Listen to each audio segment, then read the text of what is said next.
Assalamualaikum warahmatullahi wabarakatuh. Rasulullah pernah menanyakan tentang siapa anak yatim atau turun anak yatim.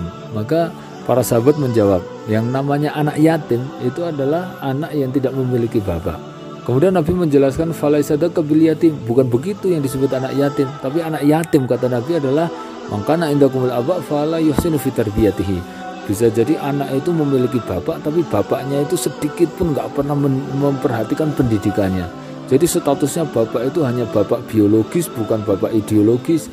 Karena yang dibutuhkan anak itu adalah percontohan dari bapaknya. Masya Allah, ketika Nabi Ya'qub alaihissalam, ya beliau itu mau meninggal, apa yang dikhawatirkan beliau itu adalah tentang bagaimana anak-anaknya nanti menyembah siapa. Dan yang paling hebat adalah ketika anaknya ditanya, ma ta'buduna min ba'di, wahai nak, nanti kalau bapak mati kamu nyembah siapa? Anaknya mengatakan na'budu ilahaka wa ilaha abaika Ibrahim. Wahai bapak, nanti kalau bapak mati saya akan menyembah ilah yang bapak sembah. Ini pertanyaan jawaban yang luar biasa. Karena ketika anak itu ngomong na'budu ilahaka, itu artinya dia menyembah ilah yang disembah bapaknya. Itu berarti bapak itu menjadi percontohan untuk anaknya. Anak itu mengidolakan bapaknya. Karena dia bisa menjawab na'budu ilallah, saya nyembah Allah. Tapi dia mengatakan na'budu ilahaka, saya menyembah ilah yang bapak sembah. Itu berarti artinya anak itu dia bisa faham siapa Robnya karena bimbingan bapaknya. Maka yang menjadi pelajaran penting adalah orang tua harus menjadi idola untuk anak-anaknya.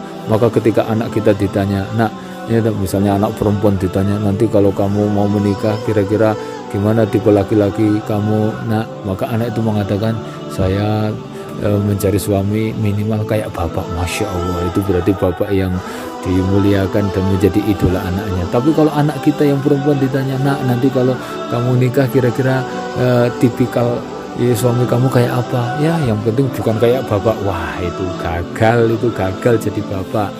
Maka kita jadikan anak kita mengidolakan kita, jadikan diri kita soleh, kita solehkan diri kita, maka itu sangat bermanfaat untuk anak. Paling tidak ada dua manfaat besar yang sangat dirasakan anak ketika orang tuanya soleh.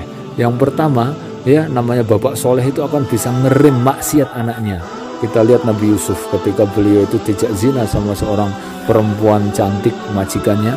Apa yang menjadikan Nabi Yusuf tidak berzina? Itu dalam ayatnya laula ro'a burhana robi. Andai kata Nabi Yusuf tidak melihat burhana robi, dalam tafsirnya burhana robi adalah ro'a wajah abihi. Andai kata Nabi Yusuf tidak melihat wajah bapaknya. Jadi wajah bapaknya itu menjadi hal yang bisa ngerim dia untuk tidak berzina. Ketika dia berzina seakan-akan melihat wajah bapaknya yang mengancam dia. Yang kedua apa? Ini manfaat bapak yang soleh, bahwa bapak yang soleh itu akan bisa memberikan rezeki yang banyak bagi anak-anaknya. Kita lihat dalam surat Al-Kahfi disebutkan ada dua anak yatim yang di situ memiliki pundi-pundi kekayaan.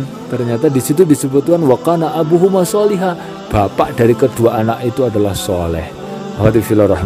Demikian yang kami sampaikan.